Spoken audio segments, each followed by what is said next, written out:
আন এটা ভ্লগলৈ আপোনালোক আটাইলৈ স্বাগতম জনালোঁ। আশা কৰোঁ আপোনালোকে মোক মৰম তথা আশীৰ্বাদ দি যাব আৰু মোৰ ভিডিঅ'বোৰ চাব। এইফালে আহা, মই তোমাৰ কাৰণে কি বনাইছোঁ চোৱা।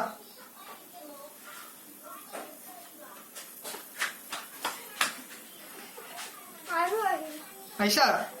কি কৰি আছিলা ইমান টাইম? মাতি আছো আনা যে পঢ়ি আছিলা? সঁচাকে যোৱা, তোমাৰ কাৰণে মই মেগী বনাম ভালকে, তুমি ভালকে পঢ়াগে যোৱা। এতিয়া যোৱা, তুমি ধুনীয়াকে পঢ়াগে যোৱা। Good boy. মেগী বনাম বুলি কৰোঁ ল'ৰাজনক। এয়া মই 3 পেকেট মেগী আনিছোঁ। মেগীৰ কাৰণে 2টা কণী, এয়া বিলাহী এটা কাটি থৈ দিছোঁ, জলকীয়া কমকৈ লৈছোঁ যিহেতু সৰু ল'ৰাটোৱে খাব। এয়া পিঁয়াজ কাটি থৈ দিছোঁ আৰু 2 এবিধ মছলা থাকিব বাৰু। এতিয়া মই মেগীটো বনাম। পাকঘৰ, মই ইয়াতে এতিয়া মেগীখিনি বনাম।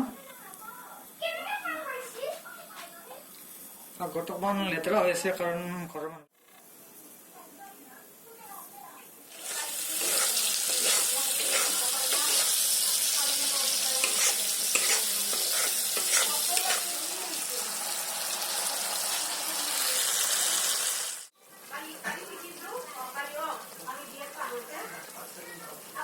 ফাইনেলি মোৰ মেগীটো হৈ গ'ল। ইয়াত মই আপোনাৰ অকণমান জলকীয়া এড কৰিলোঁ, ধনিয়া পাত দিলোঁ, এইটো বন ধনিয়া বুলি কয়, আৰু লগতে অকণ পিঁয়াজ কাটি থৈ দিলোঁ। দেখিছেনে? কালাৰটো ঠিক পাৰফেক্ট হোৱা নাই, তথাপিতো বনাবলৈ চেষ্টা কৰিলোঁ।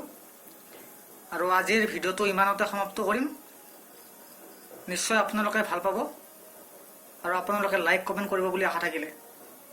জয় অসম। আমাৰ ভিউৱাৰ্ছক তুমি কিবা ক'বানে? কোৱা। আপোনালোকে যদি আমাৰ ভিডিঅ' চাই